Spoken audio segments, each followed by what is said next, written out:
Hello friends, in this video we are going to analyze Bharti Airtel as per Elliott wave as well as traditional technical analysis.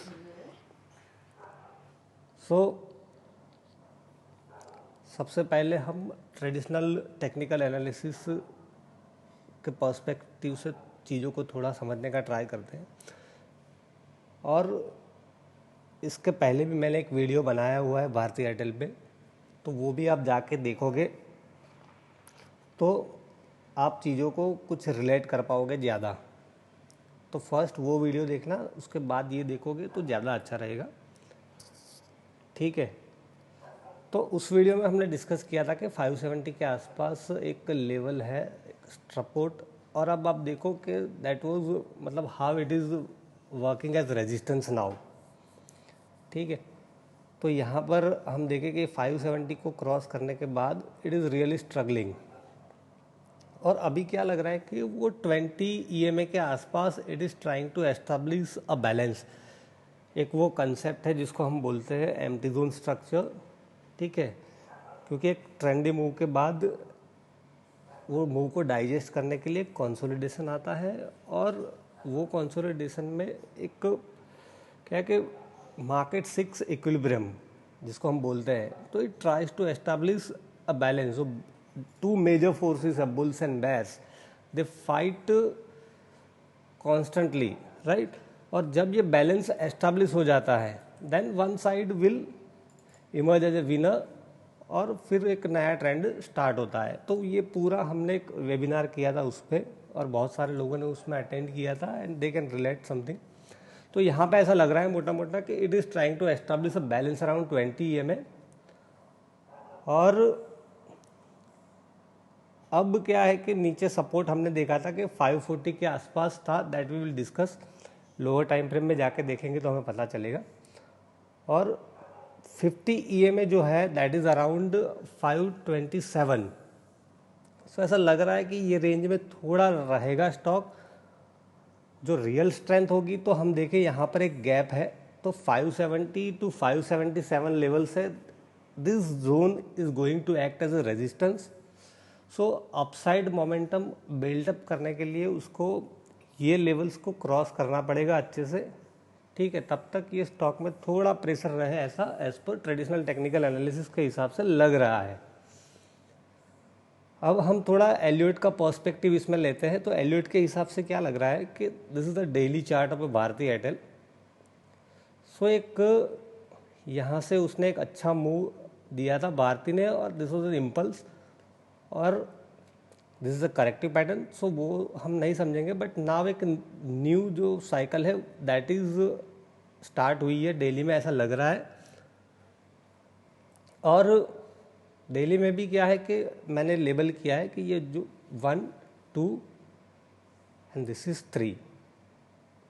So on a daily chart it looks we are in wave 3, और wave 3 हमने complete कर दिया है ऐसा हम assume कर रहे हैं।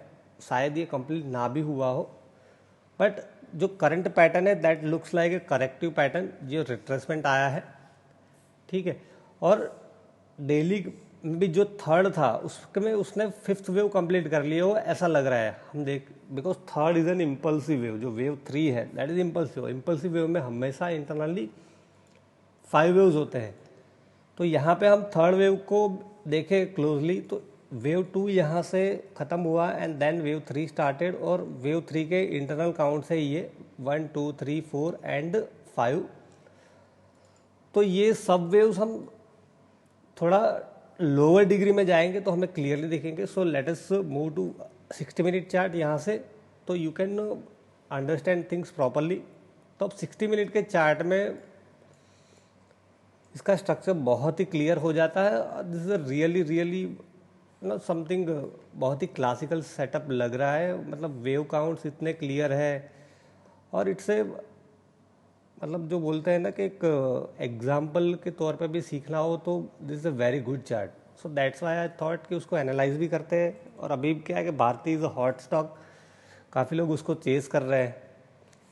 सो अब हम देखें यहाँ पर, तो ये वेव 2 यहाँ पर ख़त्म हुआ था एंड वेव 3 स्टार्टेड, और उसका हमने लेवलिंग किया था यहाँ से 60 मिनट में 1 2 3, दिस इज़ वेव 4, और वेव 4 ख़त्म होने के बाद इट स्टार्टेड वेव 5, और फिफ्थ वेव जो था दैट वाज क्वाइट एक्सटेंडेड हम देखें, और उसके भी इंटरनल वेव काउंट्स हम देखें, because wave 5 is also an impulsive wave.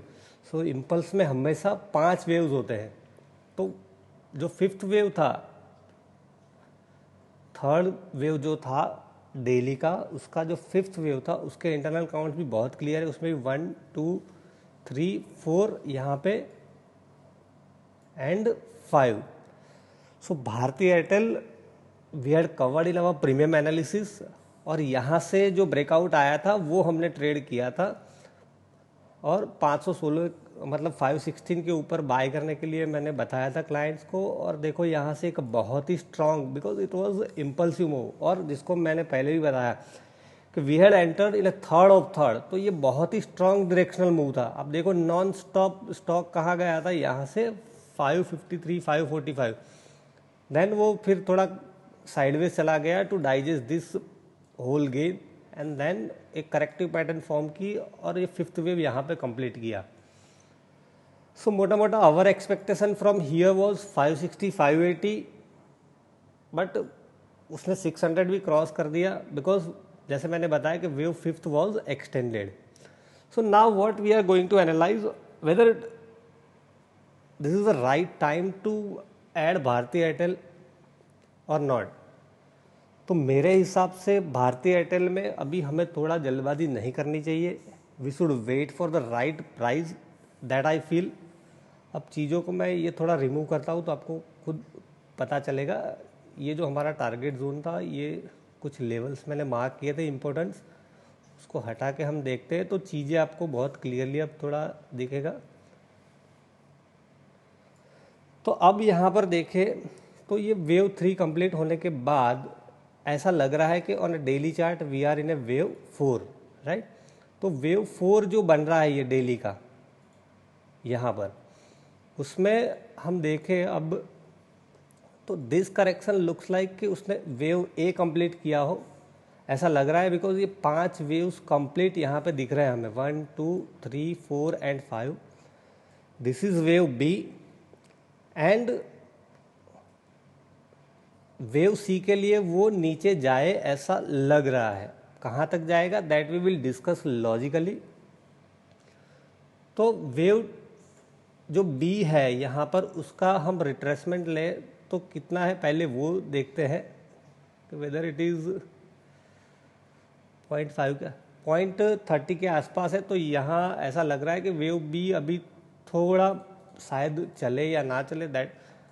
तो फर्स्ट मतलब यहाँ पे हम ऑल्टरनेटिव सिनारियोस देख रहे हैं कि पहले हम एज्यूम कर रहे हैं कि this is wave A, right, and this is wave B and it may go for a wave C. This is the first scenario. Now second scenario क्या हो सकता है, बिकॉज एलियट वेव में क्या है कि you have to be prepared for some alternative wave counts also. तो यहाँ पे कुछ चीज़ें हम एज्यूम कर रहे हैं, so we have to you know be prepared for some alternative counts, alternative scenarios कैसे मतलब जो प्ले आउट हो सकता है उसके लिए भी प्रिपरेशन करनी पड़ती है। तो यहाँ पर हम देखें तो सबसे पहले जैसे मैंने बताया कि इफ़ वी एज्यूम कि this is wave A, this is wave B, तो it can go down for a wave C. Now हम ऐसा एज्यूम करें कि ये ए बी सी ख़त्म हो गया है यहाँ पर, देन ऑल्सो अब जो फिफ्थ वेव के लिए जाएगा हम एज्यूम करें कि ये फोर्थ वेव यहाँ पर ख़त्म हो गया है, राइट। तो फिफ्थ वेव के लिए भी जाएगा, तो फिफ्थ में भी क्या होगा कि 1 2 3 4 5 ऐसे 5 वेव्स बनेंगे। तो हम ऐसा समझे कि ये वेव 1 था, तो वेव 2 के लिए भी वो नीचे आएगा। तो वेव 2 का रिट्रेसमेंट कितना हो सकता है, 0.786 तक आ सकता है।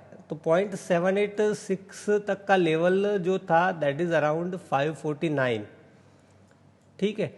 तो 549 548 के आसपास अभी वापस आ सकता है इफ़ वी एज्यूम कि ये ABC ख़त्म हो गया है, राइट।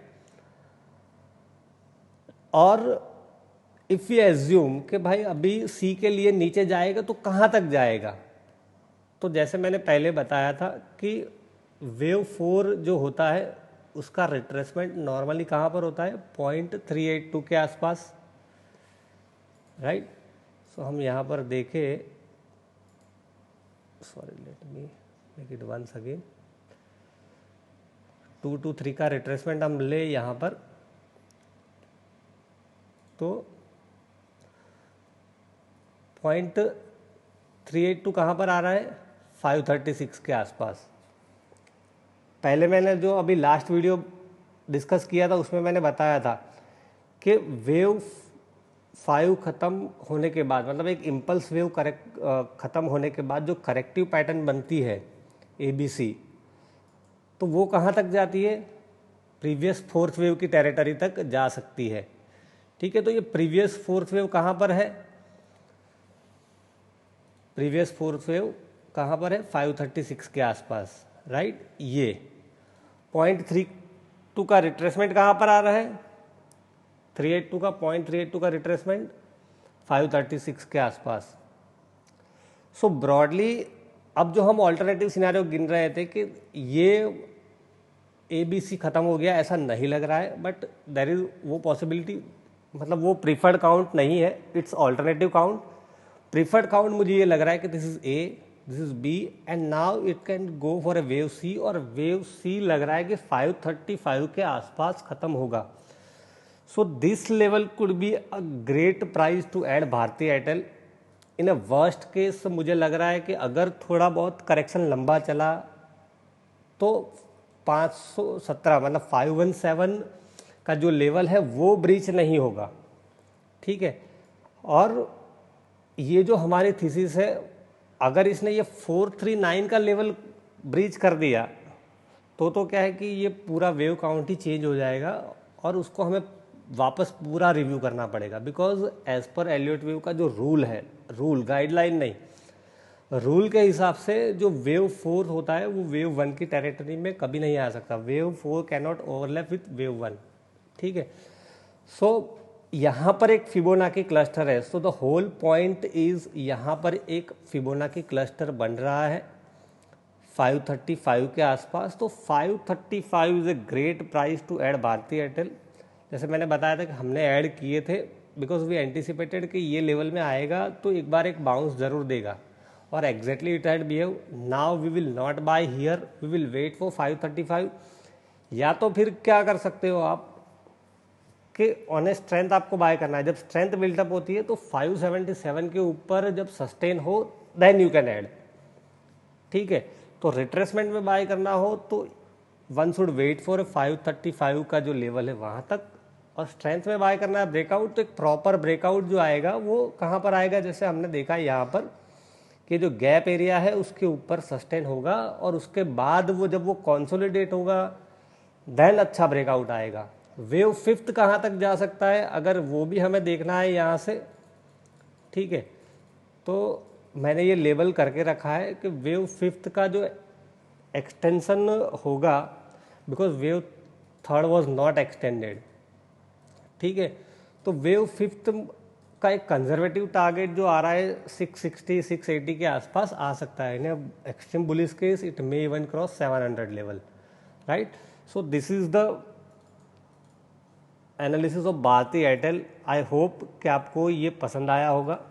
अगर पसंद आया है तो हमारे यूट्यूब चैनल को सब्सक्राइब कीजिए, वीडियो को लाइक कीजिए और शेयर कीजिए। Thank you.